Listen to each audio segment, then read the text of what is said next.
We like to chase upside in fantasy football. That's something you can certainly do in the middle of your draft. Today, we're going to focus on rounds 4 through 6. And Jamie and I both have 3 players that we think have the most upside and are currently being drafted in rounds 4 through 6 in a 12-team league. What's up, everybody? And welcome to the Monday edition of Fantasy Football Today. Today, we have upside. Tomorrow, Dynasty with Heath. Wednesday, we'll talk about floors. And Thursday, we are planning on having a listener mock draft. There will be no show next Monday for Memorial Day. Jamie is coming to us live from Sports Paradise, South Florida, where the Heat and the Panthers are red hot. What's it like being a South Florida sports fan, right? I mean, no, you don't root for those teams. Well, you root for the Heat, right? A little bit? Yeah, since I stopped, obviously the people that have followed us forever, I used to cover the NBA a little bit for our site when I first started here, which is going back to 2006, 2007. So like the Heat championship runs back then. And I covered the Heat for the Palm Beach Post, was where I worked before CBS. So I really lost, any fandom for them. But now my kids are like, rooting for them hardcore. Yeah. It's fun. And, rooting for the Panthers is fun. Not that I'm a big hockey guy, but, I'll jump on the bandwagon when they're playing well. Kind of like you. Oh, yeah. Oh yeah. I'm driving it. It is interesting though, and this ties in, just the run that South Florida's had, with the NCAA tournament, with Miami and FAU, and now these two, teams in the NBA and the NHL. It's exciting. You see people just, talking about sports. My kids play baseball, so I'm out, at baseball fields all the time, and all the parents are, I stayed up to the 4 overtimes, for the Panthers. I was exhausted and, got to get home for the Heat game. It's just, it's fun to be around those things. That's why we do what we do. Why we talk about sports, why people follow sports and follow us, and we appreciate it. See if, South Florida gets an NFL run. Yeah. Maybe in the fall. Yeah, that's good stuff. Also, I hate the Heat. I hope they lose the next 4 games. But Thomas Schaefer and I both stayed up for all 4 overtimes. I believe it was 1:55 a.m. I sent him a text, or he sent me a text, and we celebrated. But all right, back to fantasy football. I stayed up also, but that's just because I stayed up. Yeah, really? Were you watching it, or just? Yeah. Oh. Some news and notes for you. I not a single news and note. There was a cool article about Trey Lance improving his throwing. I don't know when we're going to start buying into that, but he's an interesting player. We'll talk about him because we're also going to talk about Superflex. And he was the 3rd quarterback taken by Chris Towers on a very risky Superflex team that Chris Towers put together. So we'll talk about, I don't think we really have to get into notes. Let's just get into upside. I did see this happen, the one thing, and I'll only bring it up because I'm doing the AFC East notes, AFC player outlooks for our magazine that will be on the site as well. So those little player blurbs that you see, those outlooks, they're in a magazine. They're also the ones on the site about Ty Montgomery potentially being the 3rd down back for the Patriots and what that could do for Ramondre Stevenson. I don't know how much you want to buy into a 30-year-old guy coming off of, missing 16 of 17 games, but Montgomery could be a little thorn in the side of the breakout for Ramondre. Yeah. That's interesting, because I just never thought Ramondre Stevenson was a 3rd down back or just an every down back that played on 3rd downs. I don't think anyone did, but he was at the end of last year. All right, you watch, you listen to our podcast, maybe you play some bets. You got your best bets that you got to follow. You love sports. The best way to follow all the action is on the CBS Sports app. It features lightning fast live scoring for all major sports. You can track your favorite teams or just individual games, and you have an interest in with the click of a button. And it's also the way I get my breaking news. You can watch live sports on the CBS Sports app. You can stay on top of all the latest updates. And it's totally free, whether you have an iPhone or an Android. It is the easiest way to keep your finger on the pulse of every game that matters. Check out the CBS Sports app. Most upside in rounds 4 through 6, based on current Fantasy Pros PPR average draft position. And with a quick disclaimer that Dalvin Cook and Joe Mixon, I did not include them in this discussion. I think you can make easy cases for them, but obviously their values are going to change once we get a clearer picture. So, Jamie, I'll let you go first. We both have wide receivers that are going in round 4, and you have the duo of Christian Watson and Drake London. You say, it's basically the same argument for both of them. You're looking at Watson, who's going 42nd overall, London 50th overall. I guess that's actually round 5. which player do you think, which year 2 wide receiver, Watson or London, has more upside? I think it's Watson, but it's they're so similar. It's kind of why I gave those guys to you in the same range. I think you look at you have inexperienced quarterbacks, you have some flashes of, I don't want to say brilliance, but certainly productive performances in the rookie campaigns. And we know how some of these guys do based on some of the rookie success, how that typically carries over. And I think they both have a chance. I think the biggest difference would be is that for Watson, he's competing with I don't want to say lesser talent, but it's kind of lesser talent. When you look at Reed and Dobbs and the other guys that are at least currently there in Green Bay. Whereas when you talk about Drake London, 2 other first round picks are going to command touches. Now, obviously, Aaron Jones can command touches, but Kyle Pitts being there, I think, is a potential problem. And everything that we saw Drake London really do at the end of the season when he was playing with Desmond Ridder, that 4-game stretch, there was no Kyle Pitts there. So I'll give a slight nod to Christian Watson. I think he's going to be one of the more popular players. And I think what we'll end up seeing with both of these guys is the players that get drafted around them. And you look at some of the names, you're going to bring up one yourself in DeAndre Hopkins. Older receiver, questionable quarterbacks, guys that are sort of, also rans that we've, kind of drafted in this range over and over again that we think might still be good. Keenan Allen is a name I'll throw out there because I still like him, but those type of guys that we still have some hope for. Chris Godwin, these type of players that quarterbacks are questionable. Why not take a shot on the second year guy that may just blow up, and that's the hope. So I think both are very encouraging. I think you'll end up seeing Watson probably creep into the 3rd round by the time we're, done with drafts in August. And I think Drake London will definitely be a 4th round pick. Watson in the 3rd round. I don't know. I mean, I'm just not sure. It's obviously just going to depend on Love, right? I mean, on Jordan Love and all you need is Love. All you need is Love. Yeah, I think comparing these 2 guys, Watson and London, to Keenan Allen is so fascinating because Allen right now, I mean, if he just does what he did last year and what he's done every single year, basically, of his career, he's one of the biggest steals. He's a 4th round pick. He's 43rd overall on Fantasy Pros. Who would you take? Okay, actually, put it this way. Does the choice between Christian Watson, Drake London, and Keenan Allen, is it at all affected by what you've done in the first 3 rounds? In other words, I need a home run swing now. I can't take Keenan Allen. He's at best wide receiver 12 probably. But he's obviously got a higher floor. Does it matter to you what your current roster is when you make that decision? I guess you could take that into account. If you probably go a little bit riskier in the first 2 rounds, you might want a little bit of a safer floor, like you said, with Allen. I like Allen better personally, just because I think, as you said, what he's done, and I love the setup that Justin Herbert, I think, is going to be a big bounce back. We'll talk about him in a second. But also with Kellen Moore there, just knowing that I don't think Allen is affected by Quentin Johnston. I think it's more Mike Williams is affected by that. So to me, Allen is still very safe, but you have to factor in age and clearly the fact that he missed some time last year as well. So yes, if everybody hits, Christian Watson should be better than Keenan Allen because I think he'll score more touchdowns, but I don't think he's going to come close to him in terms of receptions. There could be I don't want to say a 30 reception gap, but at least a 20 reception gap between those guys. And the same thing with Drake London. If you were to, if the Falcons were to come out in camp and say, we're going to play faster, we're going to throw the ball a little bit more, we want to be more up-tempo, more of at least a balanced offense, I think Drake London could be a monster. But you know what the case is. I mean, Arthur Smith isn't going to do that and change the way that this offense looks. So I think his upside is a little bit capped. But again, guys that I would like to have on my fantasy team. If you tell me that I can go back-to-back rounds 3 and round 4, assuming Keenan Allen's gone, of Christian Watson and Drake London, low floor potentially, but huge ceiling as well. So I don't mind taking that type of risk.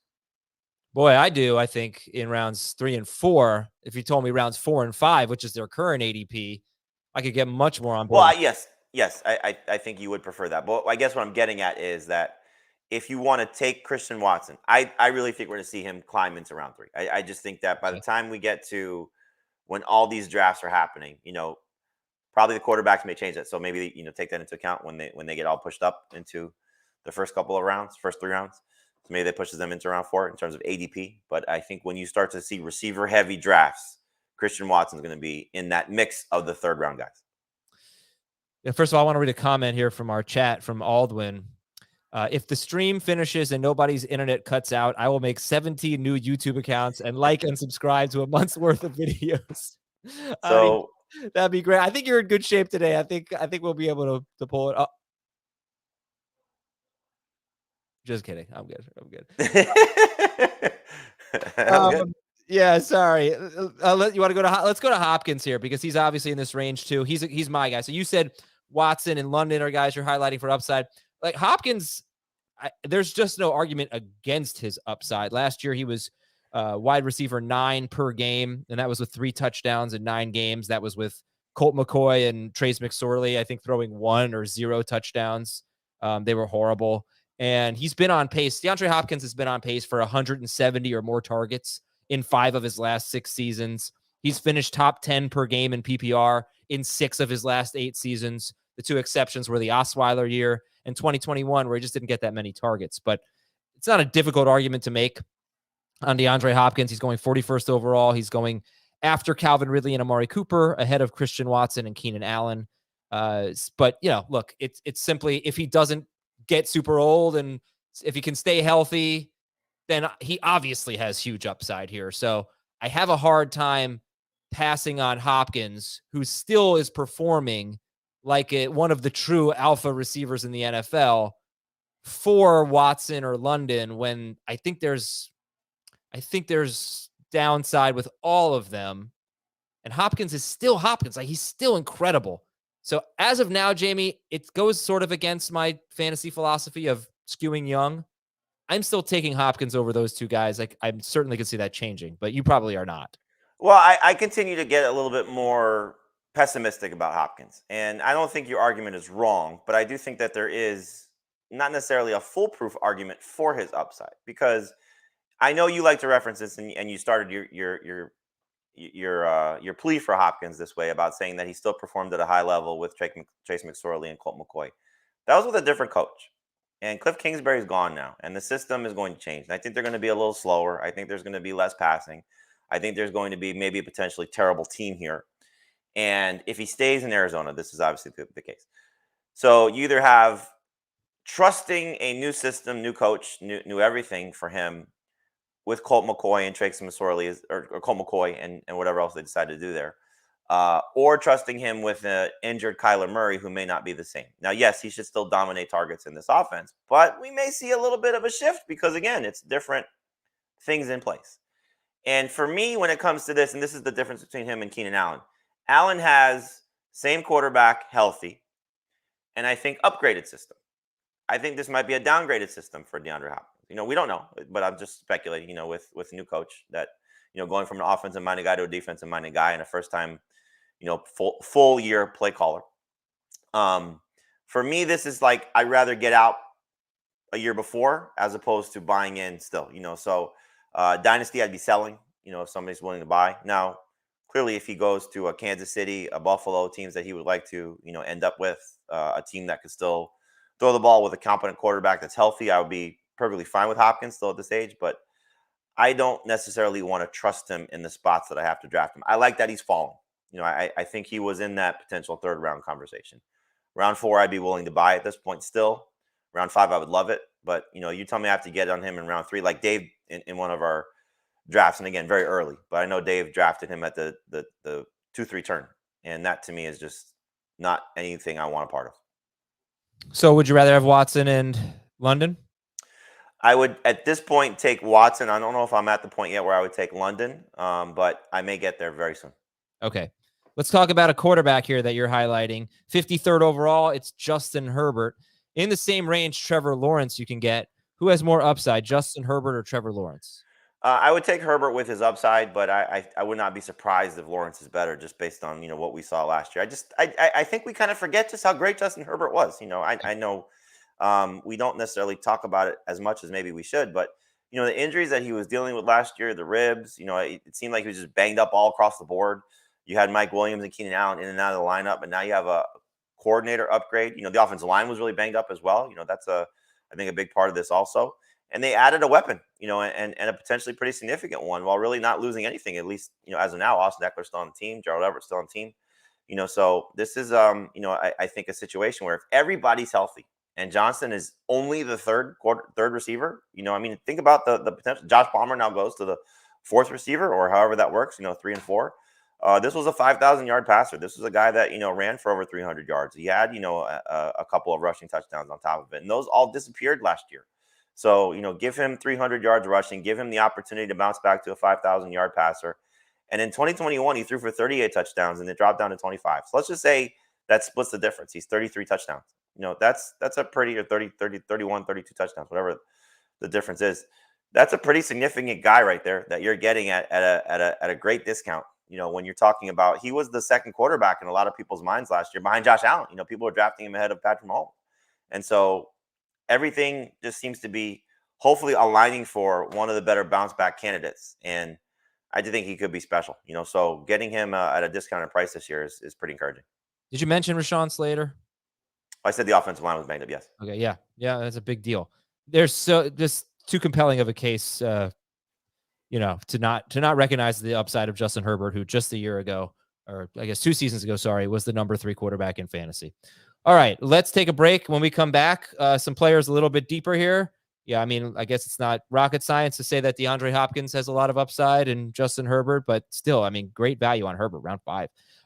But some players that maybe you don't see the upside. We'll have to make a different, kind of less obvious case for Jerry Jeudy, J.K. Dobbins, DeAndre Swift. We'll be right back on Fantasy Football Today. All right, so far, Jamie's talked about Watson and London as a combo and Justin Herbert as upside plays in rounds 4 through 6. Can we just stop there for a second? Just because I want to just tie this in with Herbert when we talk about value.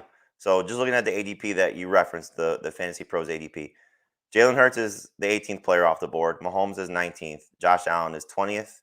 Then you go to the next group of quarterbacks, which starts with Lamar Jackson at 31 overall. Then it's Justin Fields at 38 overall, Joe Burrow at 40 overall. So we're getting closer to where, Herbert is being drafted. But think about it. Is it that much of a stretch that he's in that same group? No, not for me. No. Not for me. All right. So Jerry Jeudy is someone I'm very excited about, and cue the laughter about Courtland Sutton last year. It's pretty obvious I was wrong about that. One of the reasons I was wrong is I think Jerry Jeudy is just a better wide receiver than Courtland Sutton. He is showing it. So first of all, just some basic stats. He was wide receiver 22 per game, but he had 3 games where he barely played. And in those 3 games, he had something like 54 yards total. If you took those 3 games out, he's averaging 15.8 PPR points per game last year, Jerry Jeudy. That would have made him a top 15 wide receiver per game. He did that on the lowest scoring team in football. The Broncos scored the fewest points in the NFL. It was basically like the first 6 weeks, Courtland Sutton was the guy, and then that flipped, and Jerry Jeudy just got so many more targets and outperformed him so dramatically. One of the things I like about him is that he was top 5. He was top 7 in 2 categories: explosive catch rate, that is catches of 16 or more yards, and yak per catch. There were only 2 wide receivers last year that were top 10 in both of those, and they were Jalen Waddle and Jerry Jeudy. He profiled very similar to Jalen Waddle. So that was, by the way, wide receivers with 50 or more targets. There are a lot of, I won't get into all of the advanced metrics, but there are a lot of really encouraging advanced metrics on Jerry Jeudy. He's going into his 4th year. He's only 24 years old. I think he emerges as the number 1 guy. I definitely see some reasons to be concerned, and this is not a downside show, but I could definitely see some pokes in the argument against Jerry Jeudy. But I think people might not be aware of just how encouraging last season was, and I think it's because he barely played in 3 games.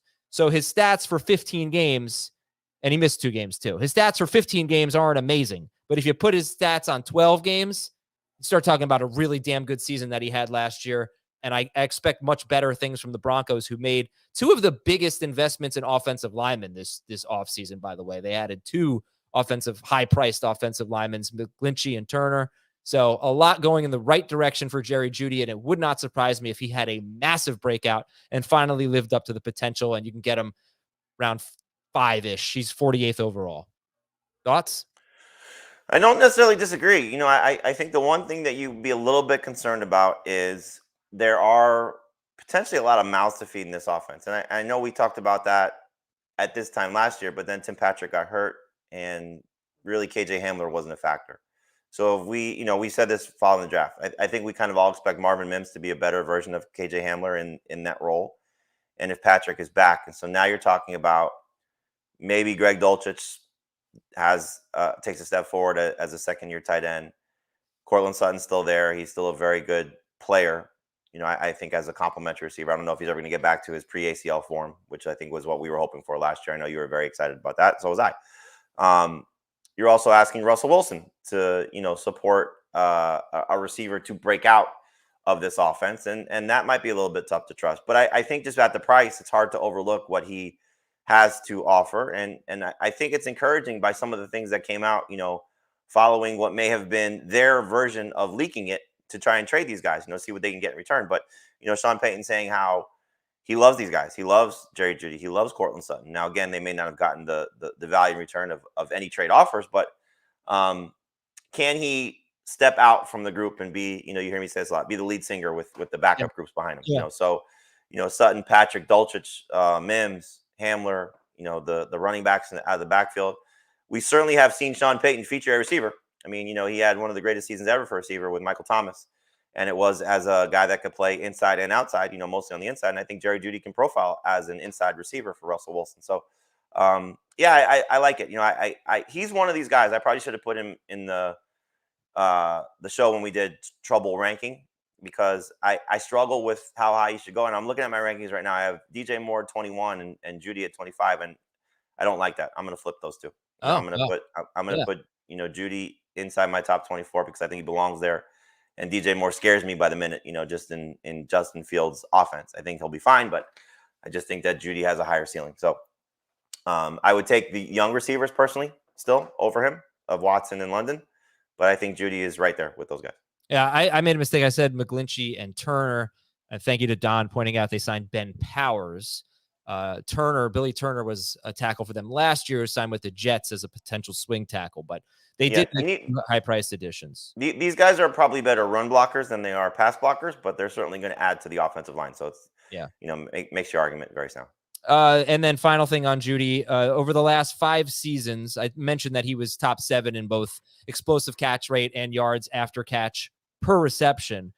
There have only been 6 wide receivers, I think, over the last 5 years who have done that with 100 or more targets, and they are T.Y. Hilton, when he was great, Chris Godwin, DJ Moore, Deebo Samuel, Jamar Chase, Jalen Waddle, and Jerry Jeudy. So 7 wide receivers, but it's a really good list. All right, let's talk about J.K. Dobbins, who is going 57th overall.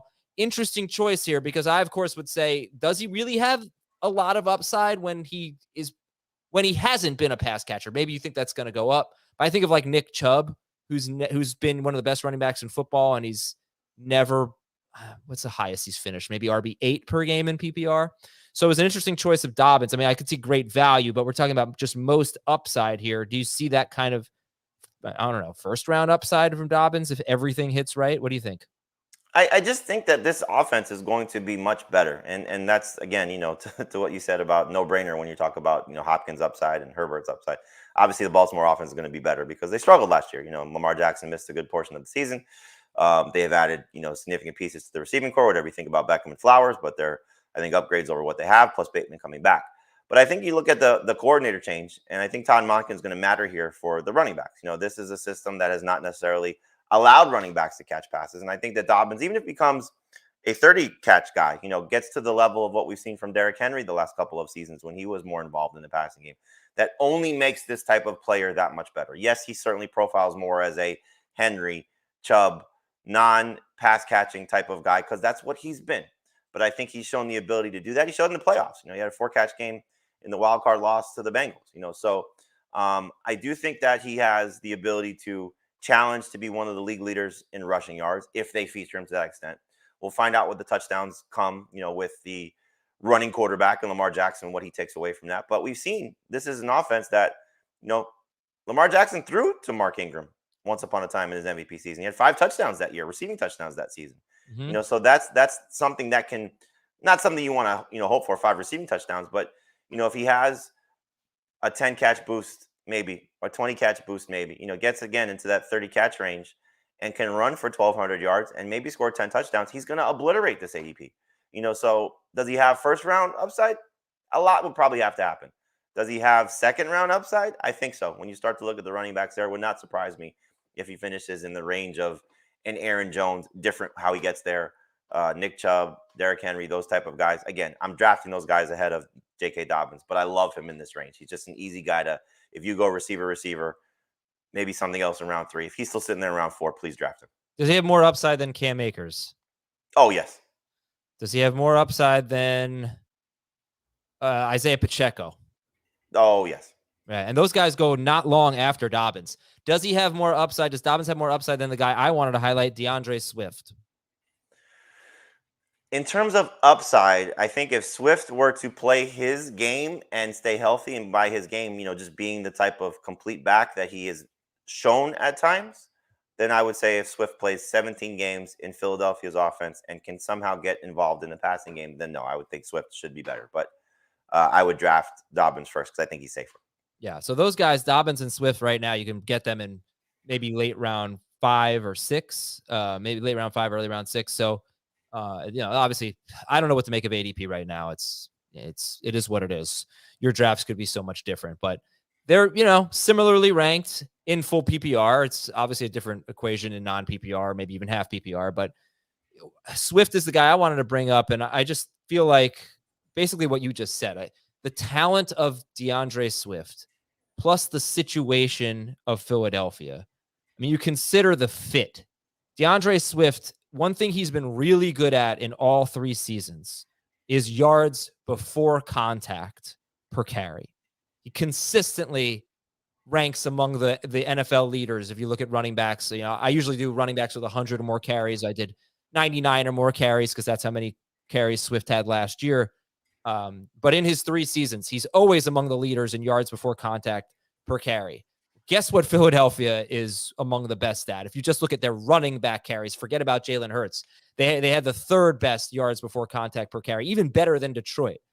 So is that a Miles Sanders stat? I don't know. I think it's probably a Philadelphia stat. I think that he's got the potential because Swift is the guy that he is a home run hitter. He's had a 50-yard carry in all 3 of his seasons. He's had 4 of those in his career, which is actually a lot for someone who hasn't had that many carries. So, his explosiveness is unbelievable. And when you combine that with an offensive line that creates a lot of room and gives you a lot of yards before contact, you've got a guy who doesn't need that many touches to be amazing because he's going to make big plays. And he can do it in the passing game as well. Now, the Eagles were last in running back targets last year. I think they were middle of the pack in 2021. They'll probably throw to the running backs more this year. I can't imagine they would get Swift if they weren't intending to do that. He has a lot of obstacles. Dobbins doesn't have as many obstacles. He's got Rashad Penny, who's been a very good running back. He's got Jalen Hurts inside the 5-yard line. He's got an offense that didn't throw to the running back. There's a lot of downside. But my God, man, the idea of getting a guy as talented as DeAndre Swift on the Philadelphia Eagles this late in your draft, it's so exciting. It's not that late, but it's still round 6 maybe. I just think the sky's the limit. So that's our list, Jamie. So if we remove Herbert and we go Watson, London, Hopkins, Jeudy, Dobbins, Swift, which player out of those 6, Watson, London, Hopkins, Jeudy, Dobbins, Swift, has the most upside? Great question. I would probably go with Watson. I mean, again, you saw just the sheer talent level, and I think everybody said it coming out of, the Senior Bowl. Go back to then when just the raw ability for a guy that, played at the college that he played at. So in terms of if he hits, that stretch that he had last year, again, it was with Aaron Rodgers, take that into account. But if he hits, he could be top 10 receiver. So you can make a case that all these guys have immense upside, without question, immense upside. But I think if Watson hits, it just feels like he could break the bank for you. I'd love to get some comments here from our audience. Who do you think has the most upside? Watson, London, Hopkins, Jeudy, Dobbins, DeAndre Swift. I still think it's Hopkins. Yeah, but again, by the way, this isn't who I'd rank the highest or who Jamie would rank the highest. This is strictly an upside discussion. Hopkins might have the most downside too. I was going to say, like, he could win both these arguments. Yeah, I think Swift has the most downside, but Hopkins would probably be second on that list. But I still think he has the most upside just because he's DeAndre Hopkins. I mean, he's a Hall of Famer, and he played like it as recently as last year. Is he a Hall of Famer? I think he's a Hall. Yeah, I think he's a Hall of Famer. You don't think Um, he's an easy Hall of Famer? I don't think he's an easy Hall of Famer. I mean, I think he's. I mean, what a career. Yeah.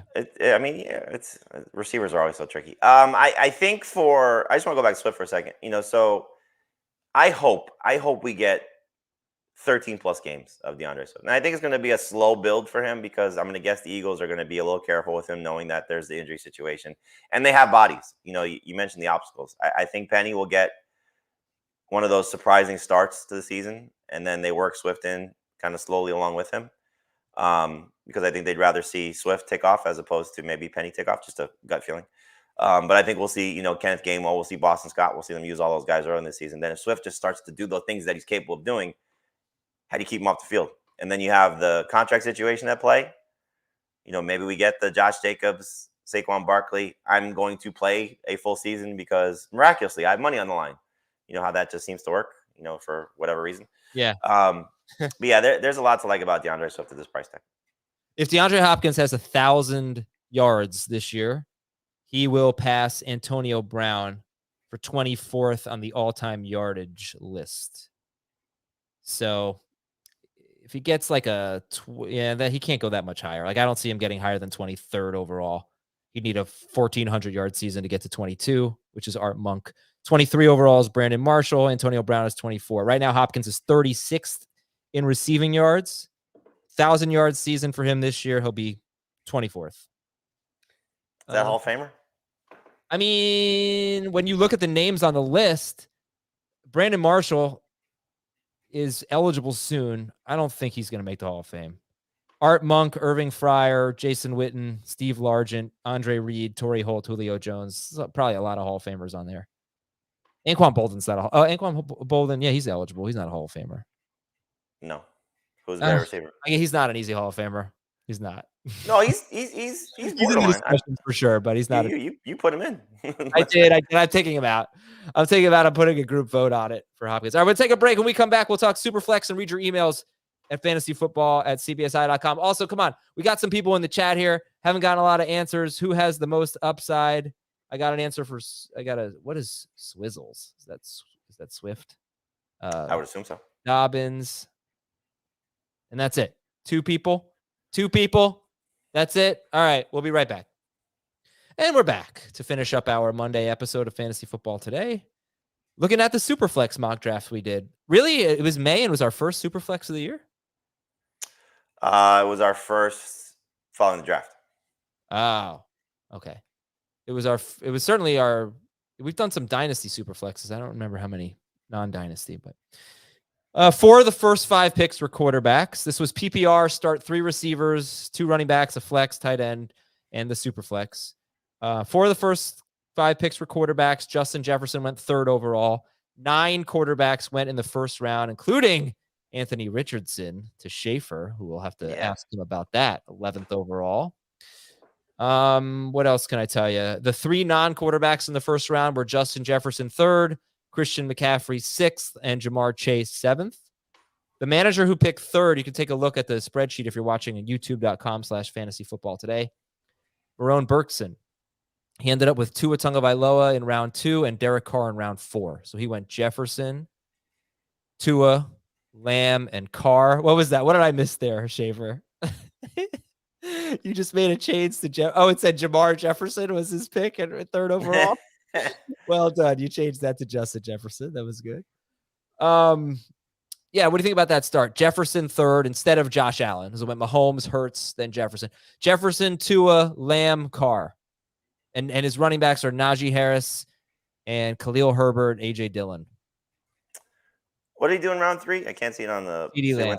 CeeDee Lamb. So if he had gone Jefferson to a Cousins, I might like that a little bit better. Could he have done that? Oh, yeah. Oh, right. Yeah. So then he comes back in round 4 instead of Derek Carr, and he takes Calvin Ridley or Chris Olave. I like that start better in this format. Okay. I will say this. I mean, I cannot tell you that. I don't know if you feel the same way. I cannot tell you that there is a tried and true winning Superflex strategy. I've seen teams take 2 quarterbacks really early and win. I've seen teams pretty much punt on quarterback and win. It's just, I don't know what the right solution is. I know I want at least one great quarterback and probably 2 top 15-ish, which I did not accomplish. I don't think I accomplished this draft. What do you think? No, I agree with you. I don't think there's a tried and true formula.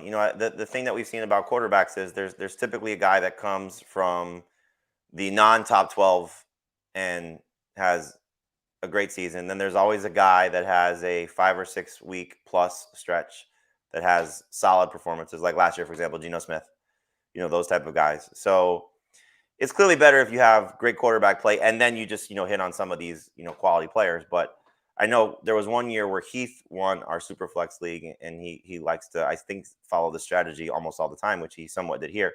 He didn't take his first quarterback until the 4th round, where he just punts on quarterback and waits it out and then just takes a bunch. And you see what he did here. He took Kyler Murray, he took Jimmy Garoppolo, he took Kenny Pickett, he took Mac Jones and Will Levis. And so if you love his team, and we can go through his team, then you just have to hope you get 2 decent quarterbacks and the rest of your roster kind of carries you through. Okay, yeah, let's go through Heath's team. So Heath had the 7th pick, and he went Jamar Chase, Tyreek Hill with his first 2 picks, Josh Jacobs, who he has as a top 3 running back in round 3, and then Kyler Murray, which is obviously going to really swing his season, you would think, in round 4. He didn't take another quarterback until round 8. So Chase, Hill, Jacobs, Kyler, Miles Sanders, Deebo Samuel, Dallas Goedert, Jimmy Garoppolo, Kenny Pickett, Antonio Gibson, Mac Jones, Will Levis, Rashad Bateman, Ezekiel Elliott. I know that's a lot of names. So let me give you a starting lineup. Starting lineup is Kyler Murray and either Jimmy Garoppolo, Mac Jones, Kenny Pickett, or Will Levis. Josh Jacobs and Miles Sanders. Could be Jimmy Garoppolo and Mac Jones. Just keep that in mind. That's true. I'm putting Kyler in the starting lineup. Maybe I shouldn't. Josh Jacobs, Miles Sanders, Jamar Chase, Tyreek Hill, Deebo Samuel, Dallas Goedert at tight end. And he doesn't really have great flex options because most of his bench is quarterbacks. So right now he has Antonio Gibson or Rashad Bateman or Zeke. He also drafted Jalen Hyatt, rookie for the Giants, wide receiver. So obviously he's got tremendous running backs and wide receivers. Jacobs, Sanders, Chase, Hill, Deebo. It's amazing. Dallas Goedert at tight end. I can't sit here and say this is a good or a bad team. Superflex is just wild. I wouldn't do this, but what about you?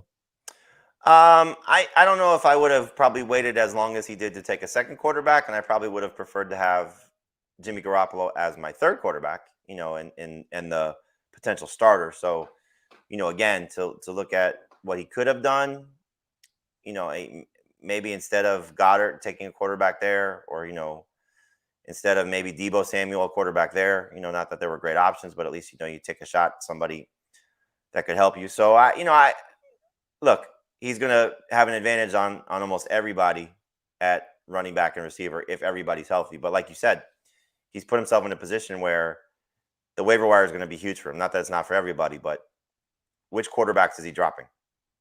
Does he drop Mac Jones if he remains a starter for the Patriots all season long? Does he drop Kenny Pickett? Those guys will be picked up in a heartbeat. So he really only has one guy to drop, and that's Will Levis. And so now you're talking about having to find some gems while not necessarily turning over your roster. Yes, he'll drop Zeke if he's not signed. You can move on from Bateman and Hyatt, but again, it just put yourself in a tough spot because you got to carry those quarterbacks in this league. Was there a range of quarterbacks that you were looking at for your QB2? You said, all right, I want a guy from this range, because you had the 12th pick and you took Trevor Lawrence. I had the 10th pick and I took Justin Herbert. So obviously we both wanted one potentially great quarterback. And, like I said, 9 quarterbacks went in round 1. You had the 9th one. Richardson, surprisingly to me anyway, went ahead of Trevor Lawrence. But actually, 2 questions. If Richardson had not gone ahead of Trevor Lawrence, if Lawrence had gone 11th to Schaefer, who would you have taken in the first round? Would you have taken a quarterback with one of those first 2 picks? You went Lawrence and Kelsey. And then, the second question was, you ended up with Russell Wilson in round 4, the very beginning of round 4. Did you have a range that you were looking at for your QB2? Yeah, it was the Russell Wilson, Geno Smith, Daniel Jones. I wanted one of those guys. I'm going out of order, but Jared Goff. One of those guys to sort of, okay, now I have a obviously limitations, because we know that those guys don't have the top. I shouldn't say it because Geno Smith's a top 5 guy, but I'm getting it. They don't Yeah. have what you feel going into the season as the safe top 10 floor. And I think to get Russell Wilson after not taking a second quarterback, I was pretty pleased with that. To answer your question, what I would have done is I think in this type of format for right now, and I'm curious Thomas's take on this because he obviously went back with another quarterback in round 2. I think Richardson's a little risky, again, but as I wrote in the story, if you're going to try and win a league, he's going to be the type of guy that helps you win a league, no matter what format it is. It's just a matter of, where's the floor in this format when you don't necessarily have the fallback options because there's not going to be a lot of backup quarterbacks. So, I think to invest so heavily in him, you almost have to maybe go a little bit earlier as a third quarterback as opposed to what Thomas did with only Sam Howell. We have a comment. L. Scouser says he's never played Superflex, but it's an interesting format. It's awesome. Play it. I got to get Schaefer on here because I got to make fun of him for something. Schaefer, this is pretty terrific. So you had Jamar Jefferson instead of Justin Jefferson at round 3. Who did Jamie pick in round 5? Because it looks like he got a total steal. Oh, yeah. That was probably Amari Cooper. Yeah, I think that was it's tough. It's tough. Schaefer has to do this manually. So why don't you just real quick tell us why you took Anthony Richardson instead of Trevor Lawrence? I just think his ceiling's higher just with his rushing ability, because if they do the whole read option thing with Jalen Hurts with the Eagles, and they have Jonathan Taylor was so great 2 years ago, or a year ago, whatever. I think it could be like him getting a bunch of goal line carries and stuff. And even if you look back, I'm going to go back to my Florida days with Tim Tebow. He was a great fantasy guy, and he would never throw the ball. He had like 19, 20-point games when you only throw like 3 or 4 passes. So I'm just thinking like Richardson could get a lot of easy carries with that read option. Yeah, it's interesting though, because in a super flex league where you don't really have any waiver wire depth, you can't just go get a quarterback. You'd have to say Lawrence has a higher floor than Anthony Richardson, but obviously that wasn't a factor for you. No, because it's a mock draft, so I just really wanted to see how my team went out if I were to really do this in a paid league. And I really like my team. I generally don't wait on receivers like I did, but all these running backs that are generally like the workhorses, like Derrick Henry, Nick Chubb, potentially Dameon Pierce, I thought that I just had to take them because there's really no competition but behind them. So then I just waited on receiver and then just loaded up as many as I could. Jamie, which Gators could Schaefer have picked that he didn't pick? Because he has Richardson and Dameon Pierce. So did he miss any? Kyle Pitts. Kyle Pitts, yeah. You could have. When did Pitts go? You definitely could have made a play for Kyle Pitts. I've had Kyle Pitts on my team like the last 2 years, so I'm kind of done with him. Like I'll wait for somebody else, and if he's great, then I'll take the L there. But I've bought him at the high stock the last 2 years, and really hasn't done much for me. Kadarius Toney, when did he go? Yeah, I could have done that. He would have looked good on your team because you didn't take a wide receiver until round 7. You ended up with Deontay Johnson, Mike Williams, Marquise Brown, Jamison Williams, Cortland Sutton, Alan Lazard, and Isaiah. Not bad. Hodgins. That's not bad. All right. So, yeah, let's just wrapping it up with the super flex. My 3 quarterbacks are Herbert, Jordan Love, who I took in round 6. I got a little lucky there because there were almost about 18 picks in between quarterbacks. Derek Carr, 16 picks. Derek Carr went off the board, and then 16 picks later, Jordan Love. So if it wasn't him, like the next quarterback drafted was CJ Stroud. Then there's like Garoppolo. And anyway, I was happy to get him. And Matthew Stafford. One thing I like to do is, I didn't do it in this draft. It wasn't really an opportunity, but if you don't love your quarterback situation, it doesn't matter. Try to take 4 if you can.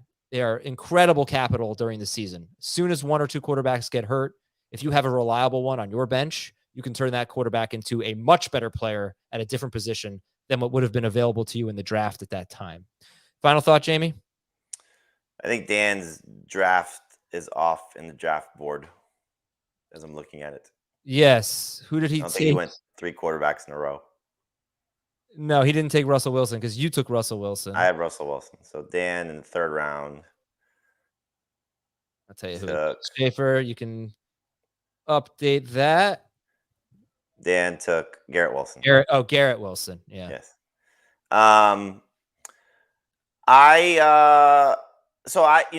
When I got to Trevor Lawrence, I was debating, the next 2 quarterbacks for me are Dak Prescott and Deshaun Watson. And I thought Dak Prescott getting to the end of round 2 was pretty impressive, especially going like Marone taking Tua over Dak is risky.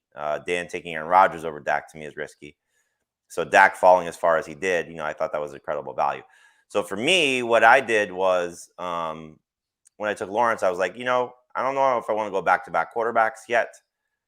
And when I took Kelsey, I was like, I'm just going to basically go 0 RB for the most part. So you see my team, it was Lawrence and Russell Wilson were 2 of my first 4 picks, then Kelsey, Waddle, Amari Cooper, and DJ Moore. So before I took a running back, which was 1, 2, 3, 4, 5, it's round 7, before I took a running back. Now it's a little bit exaggerated, obviously, with the quarterbacks, in terms of how you're drafting this, but to still come away with Cam Akers and David Montgomery, I was, pretty thrilled about that. And then Desmond Ridder as a 3rd quarterback. So I threw a little bit more capital at running back as the draft went on, taking guys like Roshan Johnson. I don't think Alexander Madison gets to where he gets, in this draft if there's, news updated, but, to still have him as the 3rd option is pretty good. But I was ready to throw with my draft. I think we should talk about you wanted to bring up Chris's team, which I didn't really spend a lot of time. Oh yeah, I'm sorry. I did want to bring that up. I think it stood out to you. Risky strategy here because he took Lamar Jackson 9th overall, did not take another quarterback until round 10. And that was Trey Lance. Then he took Baker Mayfield in round 11. So look, he's got Tony Pollard, Cooper Kupp, DeAndre Hopkins, Joe Mixon, Ramondre Stevenson. Ramondre Stevenson, Michael Pittman, Tyler Lockett. I don't like. I mean, I knew Chris was going to do this. It's just my issue with Chris with this strategy. I don't like to talk about it when he's not on because he could defend it. Is that look? Trey Lance is a really interesting pick. That could be a league-winning pick. Baker Mayfield sucks. Lance might be a backup, so he might have one. He has Lamar Jackson and Baker Mayfield be his super flex. I just feel like when he took Samaje Perine, he could have taken Matthew Stafford. And maybe he hates Matthew Stafford. I don't know. When he took, I feel like he could have gone a little bit less of this strategy and team with still having Kupp and Pollard and Stevenson and Mixon. Like, how much do you need? You can wait a little bit. I don't know why he waited so long. Well, I think it's kind of twofold here, and I think it's worth comparing to Heath's team because there's some similarities, and this is almost like you would say a hero RB strategy. It's like a hero quarterback strategy, So he has Lamar Jackson, which we would all say is somebody we would covet in this format, right? And then, what does he need from his second quarterback? So, like Heath has no one right now that's a Lamar Jackson. But then you start to compare their rosters. I mean, the running backs, I would say Heath probably has, I would say probably there's an advantage to Chris knowing that how ADP tells us, or at least how I have it ranked. I'll go Chris that has way. Pollard and Stevenson and Mixon. Heath has Jacobs, Miles Sanders, and Antonio Gibson. Yeah. So backfield, I think, is in his favor. Now, Heath, I think, has a better receiving core, but it's not by far, especially if Hopkins is Hopkins. So you start to just compare these teams. Now, I do think the one thing about this, and just since somebody had referenced in the chat, they've never played Superflex before, you don't have to play 2 quarterbacks. So let's just say Mixon stays in Cincinnati, no issues. And Samaje Perine is for 6 weeks the starter in Denver. That's the route he's going. That's not a good route. Well, if he's getting, let's just say on average, let's just say Samaje Perine is the guy in Denver. Would it be a stretch to say he's getting 14 or 15 points per game there? No, but that's terrible from your super flex. Well, if you're starting to compare it to, let's again go to Heath's team. If he's starting Jimmy Garoppolo and Mac Jones has averaged 13 points or less at the quarterback position for the last 2 seasons. I don't know why Heath drafted Mac Jones. Like you got Garoppolo, you got Pickett. What was the point of drafting Mac Jones? You just said take a 4th quarterback, so he had really none. So he And just then he needs took Will Levis. He has 5. I mean, I guess so, but it's like that.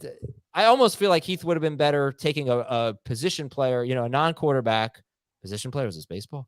A skill position player, non-quarterback that had a lot of upside that he could potentially trade. Mac Jones is not, I don't think, going to do anything on his roster. I don't know. It just feels like overkill. It just feels like proving a point. Like, hey, I'm going to wait so long on quarterback.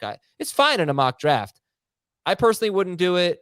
And the difference between hero RB and hero quarterback, obviously, is that the hero RB strategy is like, well, you play the waiver wire, you pick up injury replacements, and those guys can have huge weeks. You can't do that in a Superflex league at quarterback. No, I wasn't saying that to make a one-to-one comparison. I was just saying, like, Chris, excuse me, he went with the quarterback early, and it's okay. I'm just going to try and maybe do something similar to what Heath did, but there weren't just enough guys. I don't know if Kyle Trask got drafted in this league. I can't see the board closely enough. But you're at least locking up a quarterback situation. Like for Heath, for example, I would have probably preferred Ryan Tannehill and Will Levis. I know he didn't have that opportunity to, because I think Tannehill went in the same round that he drafted Mac Jones, and then he took Will Levis afterwards. But at least you know the point I'm getting at. You like, and Thomas may, if we were playing this out, go get Gardner Minshew just in case. Get something. I think when you start to look at who are the upside number 2 quarterbacks, like Mike White was drafted in this league, that makes sense. Tua's, got concussion issues, and Mike White had some decent fantasy production. So, why not stash that type of player on your bench, Tua manager or not? Like I think Marone, for example, who's got a solid team, to go with just 2 quarterbacks is risky.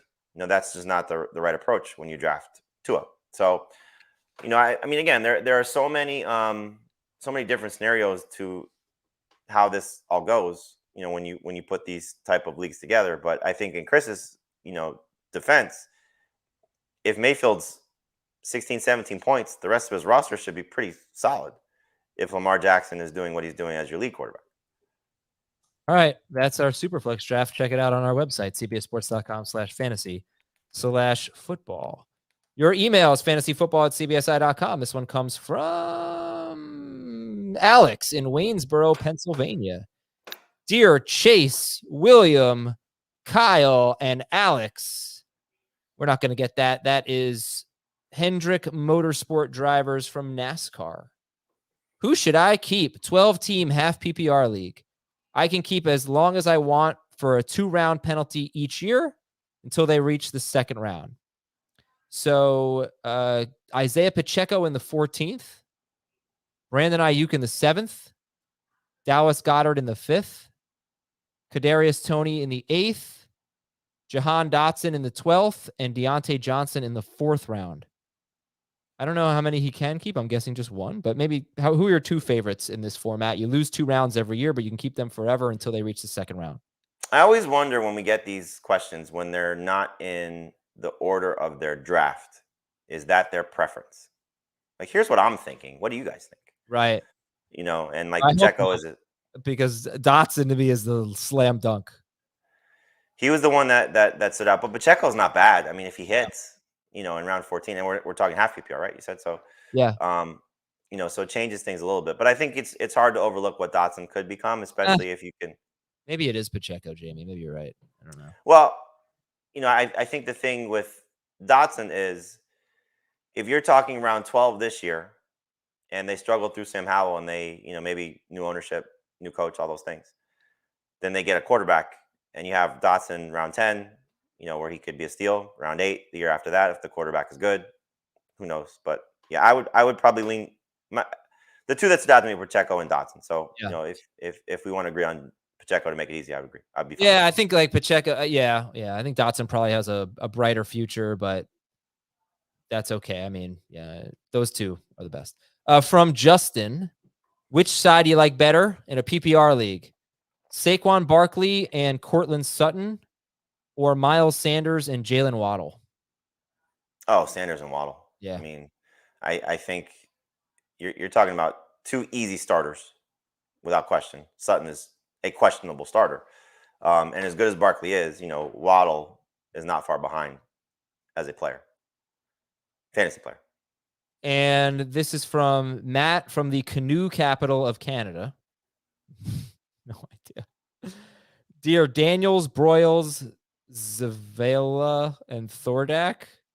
Are those hockey players? Professional canoers? Maybe. Let's see. I have no idea. I'm in an 8-team dynasty league. I have a surplus of wide receivers, and I'm looking to trade for a tight end. I'm trying to target TJ Hawkinson. Is it 8-team or 18? 8 teams Okay. in a dynasty league, and he start 3 wide receivers. He has Jefferson, Waddle, Garrett Wilson, Keenan Allen, Chris Godwin, Christian Watson, and Amari Cooper, and he has David Njoku. Okay. Trying to get Hawkinson. So, all right, we're not going to touch Jefferson, Waddle, or Garrett Wilson.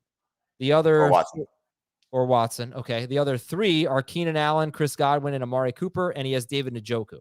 So what kind of trade would you try to make for Hawkinson? I mean, I think any of the other receivers and Njoku should be able to get it done if the Hawkinson manager is having some receiver issues. Maybe you have to make it a little bit broader, throw in a draft pick, maybe get a draft pick back. But I think if you pair Keenan Allen and Njoku, should be able to get it done. Maybe Godwin's the route to go because he's younger and somebody still covets the hopeful upside, which I would say there is still upside with Godwin. So Godwin, Njoku for Hawkinson, and maybe a second-round rookie pick. Start there and see if that might be able to get it done. Would you trade Watson straight up for Mark Andrews if he wanted to go that route?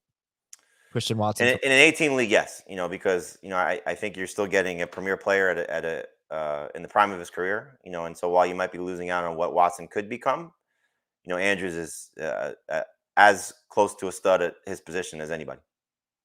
That is it for today's show. Thank you to Jamie, to Thomas Schaefer. And we will talk to you on Tuesday. We got Heath coming on with the Dynasty Show. By the way, we are doing a Startup Dynasty League that we're going to talk about. I was going to try to come on the show tomorrow, but I can't. So I think hopefully next Tuesday, we're going to come up with some rules. That should be fun. I think we might be giving away a spot. So don't ask for it now. Just wait. I'll give you the details.